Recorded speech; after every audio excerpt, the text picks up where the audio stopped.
سلام اس پر جو دنیا کے لیے رحمت ہی رحمت ہے، سلام اس پر کہ جس کی ذات فخر آدمیت ہے۔ اللهم صل على محمد وعلى آل محمد كما صليت على إبراهيم وعلى آل إبراهيم إنك حميد مجيد۔ اللهم بارك على محمد وعلى آل محمد كما باركت على إبراهيم وعلى آل إبراهيم إنك حميد مجيد۔ اعوذ باللہ من الشیطان الرجیم، بسم اللہ الرحمن الرحیم۔ کلاس نمبر 8 ہم شروع کرنے جا رہے ہیں اور آج ہم نے مدینہ کے دور کا آغاز کرنا ہے۔ گزشتہ کلاس میں جو سوالات تھے وہ بہت زیادہ تھے، لیکن چونکہ آپ نے وہ تمام کلاسز بہت غور سے سنی تھی، اس لیے آپ نے آسانی کے ساتھ ان کے جوابات دے دیے۔ آج ہم اپنے اس سفر کے دوسرے حصے کی طرف بڑھ رہے ہیں، جو کہ ہے مدینہ کا دور، اور یہ 10 سال پر مشتمل ہے۔ پہلے آپ نے 13 سال مکہ کے پڑھے اور آپ نے اس کا خلاصہ بھی گزشتہ کلاس میں دیکھ لیا کہ بہت زیادہ مظالم تھے اور اب فیصلہ ہو گیا تھا کہ ہجرت کر لی جائے۔ آج کی اس کلاس میں جو کہ ہجرت کا بلکہ مکہ کا بالکل آخری سال اور مدینہ کا ابتدائی سال ہے، آج ہم پڑھیں گے کہ ہجرت کا حکم کیسے آیا، وہاں سے نکلے کیسے، پھر راستے میں کیا کیا پیش آیا، پھر مدینہ کیسے آمد ہوئی، اور مدینہ آنے کے بعد جو فوراً پہلے اقدامات لیے گئے وہ کیا تھے۔ آپ نے ہم آخری دفعہ جہاں پہ پڑھا تھا اور ہم نے اپنی بات مکمل کی تھی وہ یہ تھا کہ نبی کریم صلی اللہ علیہ وسلم نے تمام مسلمانوں کو اس بات کی اجازت دے دی تھی کہ وہ ہجرت کریں، اور سب نے کچھ ایک ایک دو دو کر کے وہاں سے جانا شروع کر دیا تھا، لیکن آپ صلی اللہ علیہ وسلم اللہ تعالیٰ کے حکم کا انتظار کر رہے تھے۔ پھر ایک روز ایسا ہوتا ہے کہ حضرت جبرائیل علیہ السلام آتے ہیں اور بتا دیتے ہیں کہ بس اب آپ کی ہجرت کا بھی حکم ہو گیا ہے اور آپ بھی اس وادی سے نکل جائیے۔ آپ صلی اللہ علیہ وسلم حضرت ابو بکر کے گھر جاتے ہیں اور ان سے کہتے ہیں کہ کچھ تنہائی میں بات کرنی ہے۔ وہ کہتے ہیں کہ یہاں آپ کے گھر والوں یعنی حضرت عائشہ جن سے نکاح ہوا تھا، وہ کہتے ہیں کہ بس گھر والے ہیں اور یہاں پہ کوئی نہیں ہے۔ پھر آپ ان کو اطلاع کرتے ہیں کہ ہمیں نکلنا ہے۔ وہ پوچھتے ہیں یا رسول اللہ میں بھی؟ آپ کہتے ہیں کہ ہاں، اور پھر تیاری کا آغاز کر دیا جاتا ہے۔ اس وقت آپ صلی اللہ علیہ وسلم کی دل کی جو کیفیت تھی وہ مختلف کتابوں میں الفاظ ملتے ہیں۔ کہیں آتا ہے اے مکہ تو مجھے تمام دنیا سے زیادہ عزیز ہے، مگر تیرے فرزند مجھے یہاں رہنے نہیں دیتے۔ آپ سمجھ سکتے ہیں کہ وہ جگہ جہاں انسان پیدا ہوا ہو، جہاں زندگی کا بڑا حصہ گزر گیا ہو، اس جگہ کو چھوڑنا، اس مجبوری کی حالت میں چھوڑنا اور دین کے لیے اپنی تمام چیزیں پیچھے چھوڑ کے چلے جانا، یہاں تک کہ خانہ کعبہ کو بھی چھوڑ کے چلے جانا، کتنا یہ دل پہ گراں ہوگا اور کتنی دل کے اندر یہ تکلیف ہوگی کہ کاش یہ لوگ سمجھ جاتے۔ پھر وہ رات آتی ہے جبکہ ہجرت کا فیصلہ ہو گیا ہے۔ ایک طرف ہم یہ جانتے ہیں کہ قریش نے دار الندوہ میں جمع ہو کے یہ پلاننگ کی تھی کہ بس اب ہم نے چھوڑنا نہیں ہے اور ہر قبیلے نے ایک شخص کو جو سب سے طاقتور ہو ہتھیار دے کے بھیجنا ہے اور چاروں طرف سے گھیر لینا ہے۔ اپنی منصوبہ بندی پہ عمل کرتے ہوئے وہ آتے ہیں اور آپ صلی اللہ علیہ وسلم کے مکان کا گھیراؤ کر لیتے ہیں۔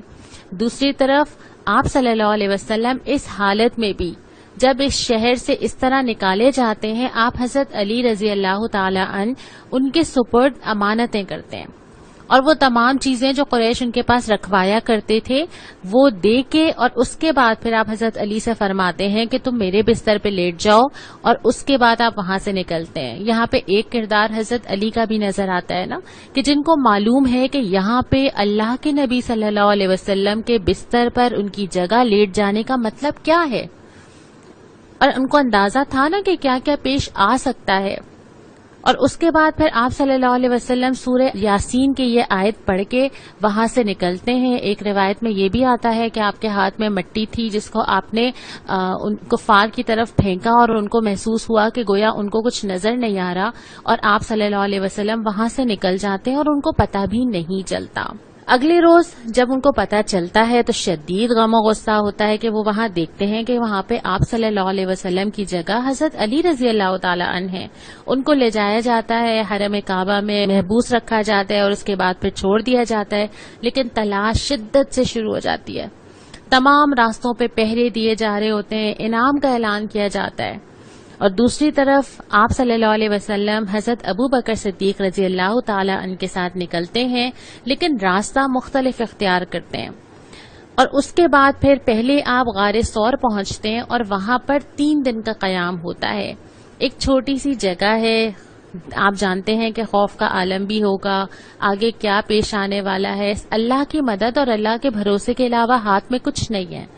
لیکن وہاں پہ جب 3 دن گزارتے ہیں, اس اثناء میں مکہ کے اطراف میں بھرپور کوششیں ہو رہی ہیں, ڈھونڈا جا رہا ہے.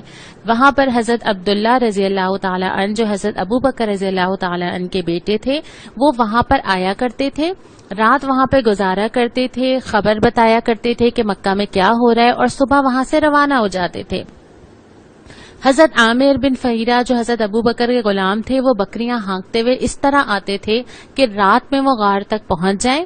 وہاں پہ وہ بکریوں کا دودھ دو دیتے تھے اور آپ صلی اللہ علیہ وسلم اور حضرت ابو بکر وہ دودھ پی لیا کرتے تھے, اور صبح صبح وہ اپنی بکریاں لے کے حسب معمول ہانکتے ہوئے چلے جاتے تھے. حضرت اسماء رضی اللہ تعالی عنہا جو حضرت ابو بکر صدیق رضی اللہ تعالی عنہ کی صاحبزادی تھیں, ان کے بارے میں بھی ملتا ہے کہ وہ کھانا پہنچایا کرتی تھیں. یہ تمام چیزیں جاری تھی. لیکن اسی دوران میں یہ ہوتا ہے کہ جب کفار تلاش کرتے کرتے آتے ہیں تو وہ غار ثور تک پہنچ جاتے ہیں, یہاں تک کہ حضرت ابو بکر پریشان ہوتے ہیں کہ اگر انہوں نے جھک کے دیکھ لیا, اگر ان کو نظر آ گیا تو یہ تو ہمیں پا لیں گے, ان کو تو پتہ چل جائے گا. اور وہ پریشان ہو کے آپ صلی اللہ علیہ وسلم سے اس کا اظہار کرتے ہیں. تو آپ صلی اللہ علیہ وسلم جو جواب دیتے ہیں, قرآن بھی اس کو ذکر کرتا ہے, لا تحزن ان اللہ معنا, گھبراؤ نہیں, غمزدہ نہ ہو, اللہ ہمارے ساتھ ہے نا. اسی بھروسے پہ تو نکلے ہیں صرف اور صرف. اور جب اللہ جس انسان کے ساتھ ہو جائے, اس کو زندگی کے کسی مرحلے پہ وہ تنہا نہیں چھوڑتا ہے. زندگی کی پریشانیاں, غم, فیصلے کرنا, بہت ساری چیزیں سمجھ نہیں آتی, لیکن اگر یہ یقین ہم سب کے ساتھ ہو جائے نا کہ ایک سپر پاور اللہ ہمارے ساتھ ہے, تو ہمیں تسلی ہوتی ہے کہ وہ ہمیں گرنے نہیں دے گا, وہ ہمیں ٹھوکر نہیں لگنے دے گا. اور دین کی راہ پہ چلتے ہوئے بھی اگر یہ تسلی رہے, انسان کے قدم کبھی نہیں ڈگمگاتے. اب سفر کا دوبارہ آغاز ہوتا ہے اور عبداللہ بن اریقظ یہ ایمان نہیں لایا تھا, یہ کافر تھا, لیکن ایک صالح فطرت شخص تھا. حضرت ابو بکر نے اس سے ڈیل کی ہوئی تھی کہ یہ 3 روز کے بعد آئے گا اور وہاں سے اونٹ لے کر آئے گا اور پھر یہ بطور گائیڈ ساتھ ساتھ رہے گا. وہ لے کر چلتا ہے, اور جو راستے آپ کو اس وقت نظر آ رہا ہے کہ ایک عمومی راستہ تھا جس میں سب لوگ سفر کیا کرتے تھے, وہ عمومی راستہ اختیار نہیں کیا گیا, بلکہ اس سے ہٹ کے تھوڑا سا طویل راستہ تھا, تھوڑا اس پہ وقت زیادہ لگنا تھا, لیکن اس راستے کو اختیار کیا گیا جو آپ کو ہرے رنگ کی لائن یہاں پر نظر آ رہی ہے. اس سے سفر لمبا تو ہو گیا, لیکن تلاش کرنے والوں کے لیے مشکل ہو گیا. پھر آپ صلی اللہ علیہ وسلم اس راستے پہ سفر کرتے گئے اور چلتے گئے, یہاں تک کہ آپ قباء پہنچ گئے. قباء ابھی مدینہ سے 3 میل کے فاصلے پر ہے, لیکن لوگ منتظر تھے وہاں پر بھی کہ آپ آئیں گے. قباء پہنچ کر آپ نے پھر وہاں پہ قیام کیا. تقریباً مختلف روایات میں 4 سے 14 دن کا یہ عرصہ ملتا ہے, اور وہاں پر پہلی مسجد قائم کی گئی تقوی کی بنیاد پہ, جس کا نام ہے مسجد قباء, اور سورہ توبہ میں بھی اس کا ذکر کیا گیا ہے جو آیت آپ کے سامنے ہے. یہاں سے پھر دوبارہ نکلتے ہیں اور مدینہ کی طرف روانہ ہوتے ہیں. راستے میں پہلی نماز جمعہ بنو سالم کے مقام پہ پڑھی جاتی ہے, اور یہیں پر پہلا خطبہ جمعہ دیا جاتا ہے. یہ تو وہ سفر ہے جو آپ صلی اللہ علیہ وسلم کر رہے تھے. دوسری طرف مدینہ کے وہ لوگ تھے جو منتظر تھے. لوگ روز جاتے تھے, جھانک جھانک کے دیکھتے تھے, ٹیلوں پہ چڑھ جاتے تھے, وہاں سے سب لوگ خبر لینے کی کوشش کرتے تھے. ان کو یہ تو پتا تھا نا کہ اللہ کے نبی صلی اللہ علیہ وسلم آنے والے ہیں. ایگزیکٹ ٹائم تو ان کو نہیں معلوم تھا, لیکن اتنے بے قرار تھے, اتنے بے چین تھے کہ لوگ گروہوں کی شکل میں نکل کے جا کے دیکھتے کہ کوئی خبر ہے, کسی کو کچھ پتا ہے, آ جائیں گے, شاید کل تک آ جائیں. آپ تصور کر سکتے ہیں نا کہ ان کے دل کی کیا کیفیت ہوگی اس وقت. اور پھر ایک دن ایسا آتا ہے کہ ایک پکارنے والا پکارتا ہے کہ محمد صلی اللہ علیہ وسلم آ گئے، اور لوگ باہر نکل آ جاتے ہیں، شاندار استقبال ہوتا ہے، خوشی کا سما ہوتا ہے، اور وہاں پہ ہمیں یہ بھی ملتا ہے کہ کچھ بچیاں ہیں جو آپ صلی اللہ علیہ وسلم کا استقبال ان اشعار کے ساتھ کرتی ہیں۔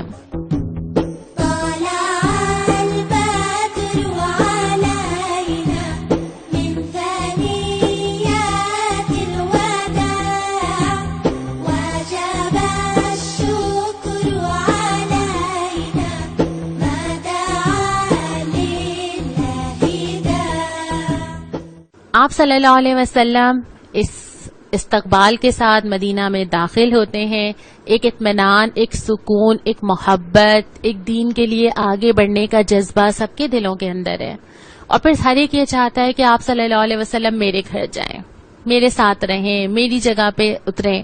لیکن پھر آپ صلی اللہ علیہ وسلم حضرت ابو ایوب انصاری رضی اللہ تعالی عنہ کے گھر قیام کرتے ہیں۔ اس کے بارے میں دو روایات ملتی ہیں، ایک یہ ہے کہ آپ کہتے ہیں کہ اونٹنی کو چھوڑ دو، جہاں یہ بیٹھ جائے گی وہیں پہ میرا قیام ہوگا، اور ایک روایت یہ بھی ملتی ہے کہ قرعہ ڈالا گیا۔ بہرحال دونوں صورتوں میں ہوا یہی کہ حضرت ابو ایوب انصاری رضی اللہ تعالی عنہ کا گھر وہ مسکن بنا جہاں اللہ کے نبی صلی اللہ علیہ وسلم نے سب سے پہلے قیام فرمایا۔ یہیں پہ پھر آپ نے اپنے اہل خانہ کو بھی بلوایا، اور اس کے بعد پھر اسی سال آپ صلی اللہ علیہ وسلم کی حضرت عائشہ سے جو نکاح ہوا تھا وہ رخصتی بھی ہوئی۔ مدینہ پہنچنے کے بعد کچھ اہم اقدامات کیے گئے جو سب سے پہلے ہی کرنے چاہیے تھے۔ ایک اسلامی ریاست کی بنیاد رکھی جا رہی ہے نا، آپ صلی اللہ علیہ وسلم کو اچھی طرح معلوم ہے اور صحابہ کو بھی معلوم ہے کہ اگر ہم مکہ سے مدینہ کا سفر ہوا ہے تو اس کی وجہ یہی ہے کہ یہاں ہم نے قائم کر کے دکھانا ہے کہ اسلام ہوتا کیا ہے۔ یہ ہے وہ جگہ جہاں پہ اللہ اور اس کے رسول وہ تمام تعلیمات کو نافذ کر کے دکھائیں گے جو کہ قرآن چاہتا ہے یا پھر جو اللہ تعالیٰ کا مطلوب سسٹم ہے۔ سب سے پہلے چیز یہ کی جاتی ہے کہ پارلیمنٹ بنائی جاتی ہے، مسجد نبوی کی تعمیر کی جاتی ہے، اور یہ پہلا قدم تھا۔ آپ وہ جگہ منتخب کرتے ہیں جہاں آپ کی اونٹنی بیٹھی تھی، اور وہاں پہ اس زمین کے پوچھتے ہیں کہ کون ہے اس کا مالک، تو معلوم ہوتا ہے کہ 2 یتیم بچے ہیں۔ آپ چاہتے ہیں کہ ان سے خریدیں، وہ منع کرتے ہیں، لیکن بہرحال ان کو قیمت دی جاتی ہے، وہ زمین لے لی جاتی ہے، اور آپ صلی اللہ علیہ وسلم صحابہ کے ساتھ مل کر اس کی تعمیر شروع کرتے ہیں۔ دل کے اندر کتنا جوش، جذبہ، امید، کیا کچھ ہوگا نا اس وقت، اور آپ صلی اللہ علیہ وسلم ساتھ ساتھ شریک تھے، اور جو الفاظ آپ کی زبان پہ تھے وہ سنیے۔ آپ کہتے ہیں اللہم لا عیش الا عیش الاخرہ فاغفر للانصار والمہاجرہ، اے اللہ زندگی تو بس آخرت کی زندگی ہے، سارے عیش وہیں کے ہیں، انصار اور مہاجرین کو بخش دے۔ لوگوں کے اندر کتنا جذبہ پیدا ہوتا ہوگا ان الفاظ کے ساتھ۔ مسجد نبوی تعمیر کی گئی، اس کے ساتھ ساتھ 2 چیزیں اور تعمیر کی گئیں۔ ایک تو وہ حجرات تھے جو آپ صلی اللہ علیہ وسلم نے جہاں مقیم رہنا تھا وہ پہلے کم تھے اور پھر اس کے بعد ان میں اضافہ کیا گیا۔ دوسرا ایک صفہ کا چبوترا بنایا گیا۔ یہاں پہ وہ لوگ ہوتے تھے جن پہ معاش کی ذمہ داریاں بہت زیادہ نہیں تھیں، شادی شدہ نہیں تھے یا فیملیز نہیں تھیں، اور یہ لوگ یہاں پہ بیٹھ کے علم بھی حاصل کیا کرتے تھے، حدیثیں بھی لکھا کرتے تھے، تو یہاں پہ ان کے لیے ایک باقاعدہ جگہ تعمیر کی گئی، اور ان کی کفالت یا ان کو کھانا کھلانا اکثر یہ ہوتا تھا کہ دوسرے صحابہ اٹھا لیتے تھے۔ تو ان 3 چیزیں یعنی مسجد، حجرات اور صفہ پر مبنی ایک پوری تعمیر کی گئی۔ دوسری چیز پھر یہ سوال ہوا کہ اچھا نمازیں یہاں پر ادا ہوں گی تو بلایا کیسے جائے گا؟ اس کے لیے سب سے رائے لی گئی۔ حضرت عمر کی رائے کا بھی ذکر ہے کہ انہوں نے کہا کہ پکارا جائے، اور پھر آخر میں یہ قبول کی گئی، اور اذان کا آغاز اسی وقت ہوا جو آج تک ہمارے کانوں میں 5 وقت گونجتی ہے۔ تیسری چیز کیا ہوئی کہ آپ صلی اللہ علیہ وسلم نے دنیا کی تاریخ کا ایک مثالی مواخات کا نظام بنایا، بھائی چارے کا نظام۔ انسان کی نفسیات کو سوچئے، ہم سب چاہتے ہیں جو ہو میں رکھ لوں، جو ہو اپنے لیے اور اپنے آنے والوں کے لیے جمع کر لوں، کچھ دوں تو کیوں دوں۔ لیکن وہ نظام ایسا تھا چونکہ امت واحدہ ہے، اس لیے اس میں میں نہیں تھا، وہ ہم ہو چکا تھا، اور اس میں یہ تھا کہ پیئرنگ کر دی گئی کہ ایک انصار ایک مہاجر کا ذمہ لے لے، اور وہ دونوں بھائی بھائی تصور ہوں گے اور ہر چیز میں شریک کریں گے، اور یہ ایک عرصے تک جاری رہا بغیر کسی نیگیٹیوٹی کے، بغیر کسی دل کی تنگی کے۔ کیا اللہ کی جنت کا سودا کرنے کے بعد ہی یہ پیدا ہو سکتا ہے نا؟ اگر کوئی انسان دنیا چاہتا ہوگا وہ دنیا شیئر نہیں کرے گا۔ یہ ہمت ہوگی کہ جو میرا مال ہے وہ اللہ کے لیے لگ جائے، کسی مسلمان بھائی کی ضرورت پوری ہو جائے، اللہ کے دین کے کام آ جائے، لیکن اس کے بدلے مجھے تو جنت ملے گی نا. یہ یقین ہی ایسا ایثار پیدا کر سکتا ہے. اگلی اہم چیز جو آپ صلی اللہ علیہ وسلم نے کی کسی بھی اسلامی ریاست کے لیے، وہ پہلی چیز ہے دستور کی تیاری یا کانسٹیٹیوشن کی بیس بننا، اور اسے میثاق مدینہ کہا جاتا ہے. مدینہ پہنچنے کے بعد آپ نے سب سے پہلے وہ معاہدہ کیا، اور یہ معاہدہ مسلمانوں کا بھی مسلمانوں کے ساتھ ہے اور مسلمانوں کا یہودیوں کے ساتھ بھی ہے. جتنے لوگ مدینہ میں آباد ہیں آپ جانتے ہیں نا، اس وقت وہ بھی ہیں مہاجرین جو لٹے پٹے وہاں سے آئے ہیں، وہ انصار بھی ہیں جنہوں نے بہت خوش دلی سے ویلکم کیا ہے، وہ مشرکین بھی ہیں جو وہاں پہ مقیم ہیں، اور وہ یہودی بھی ہیں جو کہ دل سے ساتھ نہیں ہیں لیکن اس وقت مغلوب ہیں اور کسی بھی موقع کو چھوڑیں گے نہیں. ان سب کے لیے مجموعی طور پہ جو معاہدہ کیا گیا، اس کے کچھ اہم نکات میں آپ کے سامنے رکھتی ہوں تاکہ آپ کو اندازہ ہو جائے کہ اسلامی ریاست کی یہ بیس ہے، یہیں سے شروع ہوتی ہے اسلامی ریاست. کچھ چیزیں یہ طے کہی گئیں کہ جو چیزیں پہلے چل رہی تھیں وہ چلتی رہیں گی. خون بہا، فدیہ، یہ ساری چیزیں پہلے بھی ہوتی تھیں. کوئی کسی کو قتل کرتا ہے، قصاص لیا جاتا ہے یا رقم لی جاتی ہے، وہ جاری رہے گا. یہودیوں کو مذہبی آزادی ہوگی اور ان سے کوئی تعرض نہیں کرے گا، وہ بطور ذمی اپنی جگہ پہ اپنی تمام چیزیں انجام دے سکتے ہیں لیکن غالب بہرحال نہیں آ سکتے. مسلمان اور یہودی آپس میں دوستانہ برتاؤ رکھیں گے.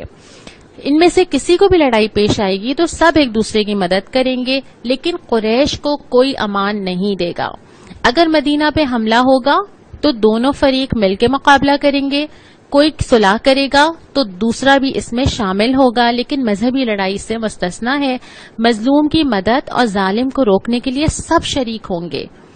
اور بہت ساری چیزیں ایسی تھیں کہ زیادتی، ظلم، گناہ، فساد کسی کے خلاف بھی برداشت نہیں کیا جائے گا.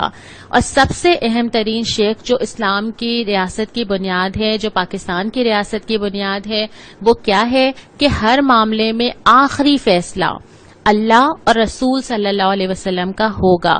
یہ ایک جملہ نا صرف ریاست نہیں، یہ میری زندگی، میرا گھر، میری خوشی، میری غمی، میرے پارلیمنٹس، میرے بازار، میری شادیاں، میری ایجوکیشن، میرا سوشل سسٹم، میرا معاشی نظام، میرا سیاسی نظام، میری حکومت، یہ ایک جملہ ہر جگہ درکار ہے اور اس کے بغیر اسلام پہ عمل نہیں ہو سکتا. کہ جو چیز اللہ اور اس کے رسول نے بتا دی ہے اس کو تو امپلیمنٹ ہونا ہی ہونا ہے، اور اس سے ٹکرانے والی کوئی چیز کوئی بھی انسان، کوئی بھی ریاست، کوئی بھی نظام برداشت نہیں کرے گا. تو یہیں سے نبی کریم صلی اللہ علیہ وسلم نے شروع کیا. یہ آسان کام بہرحال نہیں تھا. جتنے لوگ اس وقت سرنڈر کر رہے تھے ان میں ہر طرح کے لوگ شامل تھے. آگے کیا کیا فیس کیا ہم انشاءاللہ تعالی اگلی کلاس میں پڑھیں گے. آج کی حدیث حضرت عمرو بن عبسہ کے سوال کے بارے میں ہے. ایک طویل حدیث ہے جس میں انہوں نے رسول اللہ صلی اللہ علیہ وسلم سے بہت سے سوال کیے، لیکن ایک سوال جو ان کا ہجرت کے بارے میں تھا کہ یا رسول اللہ صلی اللہ علیہ وسلم کون سی ہجرت افضل یا معیاری ہے؟ آپ نے فرمایا وہ یہ کہ تم ان چیزوں سے کنارہ کش ہو جاؤ جو تمہارے پروردگار کو ناپسند ہے. اور یہ پوری لائف کی جدوجہد ہے، پوری زندگی کرنا ہے نا. زندگی صبح بھی، دوپہر بھی، شام بھی، ہر وقت مجھے اور آپ کو یہ ہجرت کرنی ہے. کچھ چیزوں کو چھوڑنا ہے اور کچھ چیزوں کی طرف قدم بڑھانا ہے. آج کی سنت نبی کریم صلی اللہ علیہ وسلم کا پسندیدہ رنگ ہے. آپ نے فرمایا سفید لباس پہنا کرو، سفید ہی کپڑے میں اپنے مردوں کو کفن دو، یہ زیادہ پاکیزہ اور زیادہ پسندیدہ ہے. سفید لباس ہم پہنتے ہی ہیں، لیکن اگر ہم اس کو سنت پہ عمل کی نیت کر کے پہنیں گے تو یہ ہمارے لیے ثواب کا سبب بھی بنے گا. آج کا سوال یہ ہے کہ ابھی جو ہم نے ہجرت کا یہ پورا سفر پڑھا، اس پورے سفر میں حضرت ابو بکر صدیق رضی اللہ تعالی عنہ کے کردار سے ہمیں کیا رہنمائی ملتی ہے؟ یہ آپ مجھے لکھ کر بھیجیں گے. اسی پر ہم اس پورا ہفتہ غور کریں گے.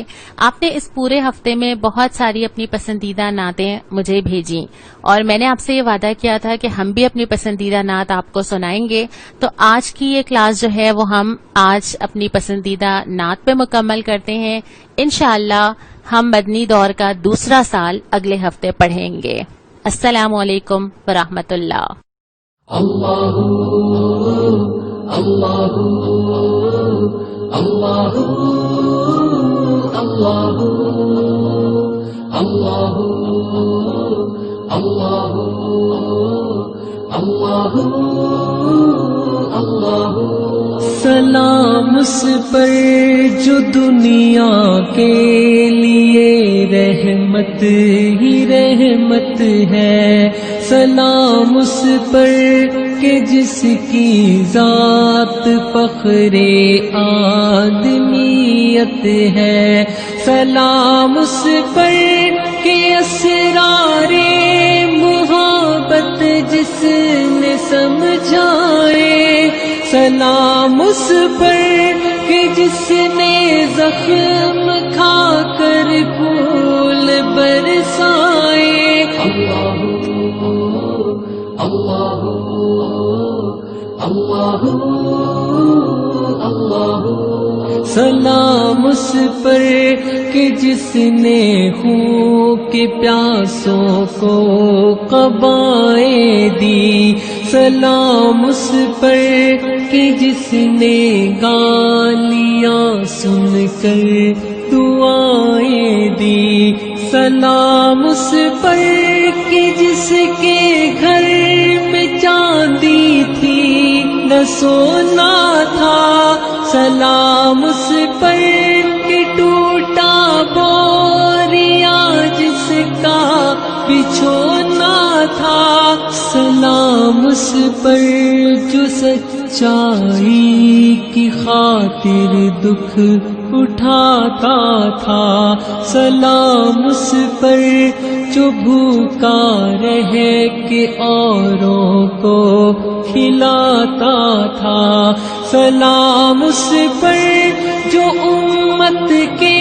لیے راتوں کو روتا تھا، سلام اس پر جو فرش خاک پر جاڑے میں سوتا تھا، سلام اس پر کہ جس نے جھولیاں بھر دی فقیروں کی، سلام اس پر کہ مشکیں کھول دی جس نے اسیروں کی، سلام اس پر کہ جس نے فضل کے موتی بکھیرے ہیں، سلام اس پر بروں کو جس نے فرمایا کہ میرے ہیں، سلام اس پر کہ جس نے بے کسوں کی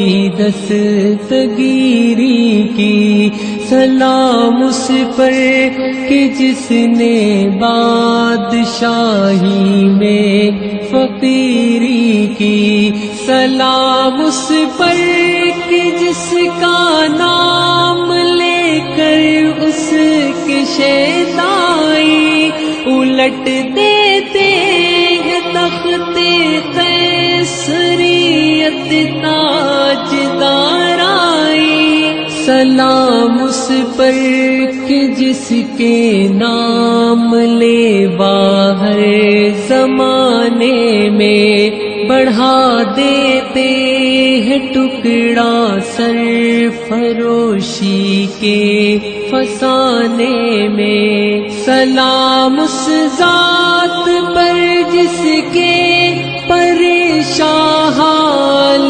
دیوانے سنا سکتے ہیں، اب بھی حال تو ہے در کے افسانے، اللہ اللہ اللہ اللہ سلام اس پر جو دنیا کے لیے رحمت ہی رحمت ہے، سلام اس پر کہ جس کی ذات فخر آدمیت ہے، اللہ اللہ اللہ اللہ اللہ اللہ اللہ اللہ